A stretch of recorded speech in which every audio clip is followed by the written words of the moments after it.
pertama yaitu pengertian paradigma alternatif pembelajaran.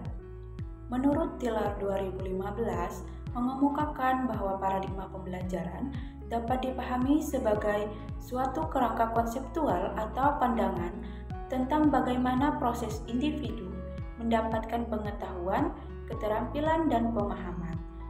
Dengan kata lain, mencakup asumsi dasar, nilai-nilai, dan keyakinan mengenai pedoman bagaimana pembelajaran. Nah, secara terminologis, paradigma pembelajaran merupakan konstruk berpikir yang menyeluruh tentang pandangan terhadap suatu masalah dengan menggunakan teori formal, eksperimen, ataupun metode keilmuan terpercaya. Secara umum, paradigma alternatif pembelajaran menekankan pergeseran dari model pembelajaran yang dulunya lebih berfokus pada guru dan pembelajaran berbasis kelas menuju pembelajaran yang lebih berfokus pada siswa sebagai pembelajar aktif. Nah, di dalam alternatif pembelajaran ini, siswa lebih difokuskan pada pengalaman langsung yang lebih relevan dan pengembangan keterampilan yang berhubungan dengan kehidupan nyata. Nah, paradigma pembelajaran melibatkan siswa secara aktif dengan penekanan pemahaman dan pada konsep penggunaan metode pembelajaran yang lebih intensif serta penggunaan teknologi atau media modern untuk mendukung proses pembelajaran. Jadi, secara keseluruhan paradigma alternatif pembelajaran ini menggambarkan proses perubahan dari pendidikan berbasis tradisional menuju pendidikan yang lebih modern sebagai salah satu kebutuhan untuk menghadapi tantangan pendidikan di era modern saat ini. Selanjutnya, yaitu materi tentang urgensi paradigma alternatif pembelajaran. Nah, yang pertama yaitu paradigma alternatif mempromosikan fleksibilitas dan adaptabilitas dalam sistem pendidikan. Dengan berfokus pada pemahaman bahwa setiap individu belajar dengan cara yang berbeda dan dengan gaya yang berbeda. Pendekatan ini memberikan ruang bagi variasi dalam metode pengajaran dan penilaian. Hal ini membantu mengakomodasi gaya belajar yang beragam dan memungkinkan siswa untuk mengembangkan potensi mereka secara optimal. Yang kedua yaitu paradigma alternatif menekankan pada pendekatan belajar yang berpusat pada siswa. Hal ini berarti lebih dari sekedar mentransfer informasi dari guru ke siswa, melainkan melibatkan siswa dalam proses belajar mereka sendiri.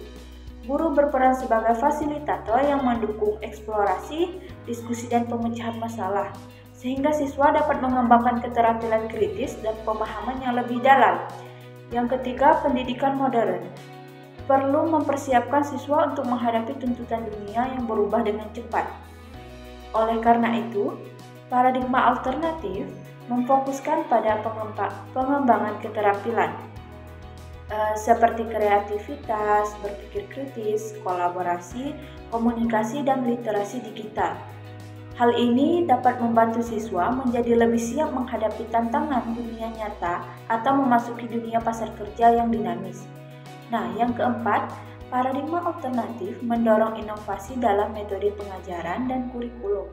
Dengan terbuka terhadap ide-ide baru dan pendekatan kreatif, pendidikan dapat terus berkembang sesuai dengan perkembangan teknologi dan perkembangan zaman serta kebutuhan masyarakat. Inovasi ini juga menciptakan lingkungan pembelajaran yang menarik dan memotivasi siswa. Nah, yang kelima, salah satu aspek penting dalam paradigma alternatif adalah pengembangan kemandirian pada siswa. Dengan memberikan tanggung jawab kepada siswa untuk mengelola waktu, mengatur dirinya sendiri, dan mengambil inisiatif dalam proses pembelajaran, mereka juga dapat mengembangkan keterampilan diri yang dibutuhkan untuk berhasil dalam hidup mereka nanti. Yang keenam, pendekatan alternatif dapat membantu mengatasi ketidaksetaraan dan keberagaman dalam pendidikan. Dengan memahami kebutuhan dan latar belakang para siswa secara individual, maka sistem pendidikan dapat diadaptasi untuk memberikan dukungan yang lebih tepat bagi setiap siswa secara menyeluruh tanpa memandang latar belakang sosial mereka ataupun latar belakang ekonomi mereka. Selanjutnya ada paradigma tradisional dan paradigma alternatif. Paradigma tradisional dan paradigma alternatif merupakan dua pendekatan yang berbeda. Paradigma tradisional juga dikenal sebagai pendekatan didaktis yang mengandalkan guru atau instruktur untuk mengajarkan materi kepada siswa. Guru bertanggung jawab penuh untuk menyampaikan informasi kepada siswa, yang kemudian siswa diharapkan untuk menghafal dan mengingat informasi tersebut. Pendekatan ini sering mengandalkan metode pengajar yang didasarkan pada buku, teks, dan latihan rumah yang sering memperkirakan bahwa siswa akan belajar dengan cara yang sama seperti guru. Sedangkan paradigma alternatif adalah pendekatan yang lebih aktif dan partisipasif terhadap pembelajaran. Pendekatan ini menekankan pentingnya siswa terlibat aktif dalam proses pembelajaran dan sering mengandalkan metode pengajaran yang lebih interaktif dan menarik, seperti pembelajaran berbasis masalah, pembelajaran komparatif, dan pembelajaran berbasis penilaian. Pendekatan alternatif juga menekankan pentingnya memfasilitasi pengembangan keterampilan berpikir kritis dan pemecahan masalah, dan sering mengandalkan penggunaan teknologi dan sumber daya digital untuk mendukung pembelajaran. Nah, jadi perbedaan antara paradigma tradisional dan paradigma alternatif adalah paradigma tradisional lebih mengandalkan guru untuk menyampaikan informasi atau materi, sedangkan paradigma alternatif lebih menekankan kepada siswanya terlibat aktif dalam proses kegiatan pembelajaran. Selanjutnya ada model pembelajaran alternatif. Model pembelajaran alternatif adalah model pembelajaran yang dikembangkan dari paradigma alternatif yang menawarkan pendekatan yang inovatif dan berbeda dari tradisi pendidikan konvensional. Setiap model pembelajaran alternatif itu menawarkan keunggulan dan keunikan tersendiri. Model pembelajaran yang digunakan berpusat pada siswa dan relevan dengan kehidupan nyata. Ada beberapa model pembelajaran alternatif, yaitu yang pertama, model pembelajaran berbasis proyek. Model pembelajaran ini melibatkan siswa dalam proyek yang kompleks dan nyata, di mana mereka harus merencanakan, melaksanakan, dan menyelesaikan tugas dalam kelompok. Dengan begini, siswa belajar melalui pengalaman langsung, mengembangkan keterampilan seperti manajemen waktu, kolaborasi, dan pemecahan masalah. Proyek biasanya berfokus pada topik yang relevan dengan kehidupan sehari-hari. Contohnya yaitu, siswa dapat melakukan proyek penelitian tentang lingkungan, di mana mereka mengumpulkan data, menganalisis hasil, dan mempresentasikan temuan mereka di depan kelas. Yang kedua ada Montessori. Montessori adalah memberikan kebebasan kepada siswa untuk mengeksploitasi minat mereka sendiri. Guru berperan sebagai pengamat yang memberikan panduan jika diperlukan. Lingkungan belajar didesain untuk merangsang rasa ingin tahu dan kemandirian siswa. Yang ketiga ada pembelajaran berbasis game, yaitu pembelajaran yang menggunakan elemen permainan untuk menciptakan pengalaman belajar yang menyenangkan dan interaktif. Siswa terlibat dalam permainan yang dirancang untuk mengajarkan konsep tertentu, meningkatkan motivasi dan keterlibatan, serta mengasah keterampilan kritis mereka melalui tantangan dan interaksi dalam permainan. Pembelajaran ini dapat dilakukan secara individu ataupun kelompok. Yang keempat ada pembelajaran berbasis masalah. Model pembelajaran ini melibatkan siswa dalam memecahkan masalah nyata yang kompleks, mendorong mereka untuk berpikir kritis dan kreatif. Siswa dapat bekerja dalam kelompok untuk menganalisis masalah, merumuskan solusi, dan menerapkan pengetahuan yang telah dipelajari. Proses ini sering melibatkan penelitian dan diskusi. Contohnya, siswa dapat diminta untuk merancang solusi untuk masalah polusi di lingkungan mereka, melakukan penelitian, dan mempresentasikan solusi mereka ke depan kelas. Yang kelima ada pembelajaran terbalik.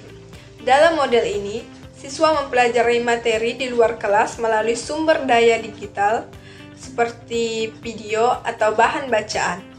Waktu kelas kemudian digunakan untuk diskusi, pertanyaan, dan penerapan praktis dari konsep yang telah dipelajari. Yang keenam, ada pembelajaran kolaboratif. Model ini menekankan kerjasama antara siswa dalam kelompok kecil untuk mencapai tujuan pembelajaran bersama. Siswa saling membantu, berbagi pengetahuan, dan belajar dari satu sama lain. Ini meningkatkan keterampilan sosial dan komunikasi. Contohnya, siswa bekerja dalam kelompok untuk menyelesaikan proyek penelitian, di mana mereka harus membagi tugas dan berkolaborasi untuk mencapai hasil yang diinginkan. Yang ketujuh, ada pembelajaran berbasis kompetensi. Model ini fokus pada penguasaan keterampilan dan pengetahuan tertentu, dengan penilaian berdasarkan kemampuan siswa untuk menerapkan apa yang telah dipelajari. Siswa belajar dengan kecepatan mereka sendiri dan dinilai berdasarkan pencapaian kompetensi yang telah ditetapkan. Yang kedelapan, ada pembelajaran aktif. Siswa aktif terlibat dalam proses pembelajaran melalui diskusi, simulasi, eksperimen, atau proyek. Model ini menekankan pada peran aktif siswa dalam mengonstruksi pengetahuan. Yang kesembilan, ada pembelajaran jarak jauh. Model ini memungkinkan siswa untuk belajar dari lokasi yang berbeda menggunakan teknologi digital, memberikan fleksibilitas yang memungkinkan siswa untuk mengakses materi pembelajaran secara online dan berinteraksi dengan pengajar serta teman sekelas mereka melalui platform digital. Contohnya, siswa mengikuti kuliah online, berpartisipasi dalam diskusi forum, dan mengerjakan tugas melalui platform pembelajaran. Yang ke-10, ada pembelajaran berbasis seni. Model ini mengintegrasikan seni dalam proses pembelajaran, memungkinkan siswa mengekspresikan diri dan memahami konsep melalui berbagai bentuk seni. Siswa dapat menggunakan seni visual, musik, tari, atau drama, mengeksploitasi dan memahami materi pembelajaran. Contohnya, siswa dapat membuat proyek seni yang mencerminkan tema sejarah atau sains seperti membuat poster atau pertunjukan yang menggambarkan peristiwa penting. Selanjutnya, pembahasan materi mengenai teknologi dalam paradigma pembelajaran. Adanya teknologi sebagai pendukung kegiatan pembelajaran tentunya memberikan hal-hal positif di dalamnya, seperti dimensi baru yang menciptakan pengalaman belajar secara interaktif dan mendalam. Dalam paradigma alternatif pembelajaran, teknologi digunakan untuk mendukung dan memperkuat proses pembelajaran sehingga proses pembelajaran berjalan dengan lancar.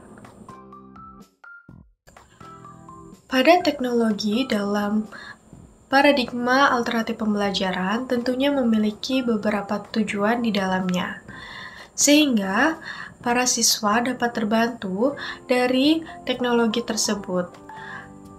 Untuk yang pertama, tujuan dari adanya teknologi paradigma alternatif pembelajaran tersebut meliputi membantu siswa mengembangkan keterampilan berpikir kritis dan memecahkan suatu masalah sehingga mereka dapat pengalaman pembelajaran yang lebih interaktif dan menarik.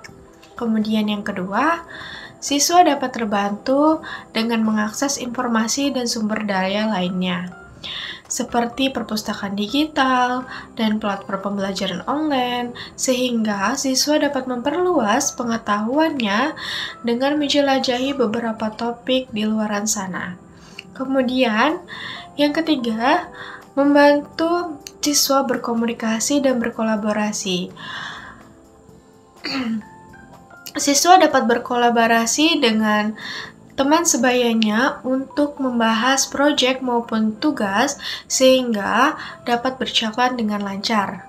Kemudian yang keempat, tujuannya dari teknologi adalah membantu siswa belajar secara mandiri untuk supaya siswa dapat mengambil kendali pada pembelajarannya sendiri secara efektif dan memperkuat pengetahuannya dengan caranya sendiri. Kemudian yang terakhir, membantu siswa mengembangkan keterampilan teknologi dalam paradigma alternatif pembelajaran ini, seperti teknologi komputer, tablet, dan perangkat-perangkat lainnya, sehingga keterampilan teknologi pada siswa pun dapat dikembangkan di kemudian hari. Baik, mengenai materi selanjutnya yaitu blended learning sebagai model alternatif pembelajaran. Nah, blended learning sendiri memiliki pengertian yaitu suatu penggabungan model pembelajaran dengan secara online maupun offline, yang dimana blended learning mulai masif digunakan pada saat COVID-19 dengan metode pembelajaran model e-learning. Kemudian, guru dapat menggunakan metode pembelajaran secara offline terlebih dahulu untuk menyampaikan suatu materi dan mengajarkan suatu contoh-contoh keterampilan. Sehingga, saat menggunakan metode pembelajaran secara online, maka para siswa akan melaksanakan pengerjaan tugas, proyek, dan sebagainya, lalu dipresentasikan hasil kerja tersebut secara online. Dengan itu, tujuan dari blended learning itu sendiri akan tercapai dengan baik dan lancar. Selanjutnya, setelah materi pengertian dari blended learning, maka di dalamnya terdapat manfaatnya itu sendiri. Nah, manfaat blended learning ada dua macam, yang dimana yang pertama, lebih fleksibel untuk memungkinkan para siswa menyesuaikan pembelajaran dengan kebutuhan dan preferensinya secara individu. Kemudian, yang kedua, peningkatan keterampilan digital. Maka, para siswa ketika melakukan pembelajaran secara online maupun offline ini dapat mengembangkan keterampilannya secara digital karena itu sangat penting, seperti mengikuti informasi digital. Selanjutnya mengenai tantangan blended learning. Nah, tantangan dari blended learning ini ada dua, yaitu pertama bergantung pada teknologi. Nah, blended learning adalah suatu metode yang menggabungkan pembelajaran secara online maupun secara offline atau tatap muka.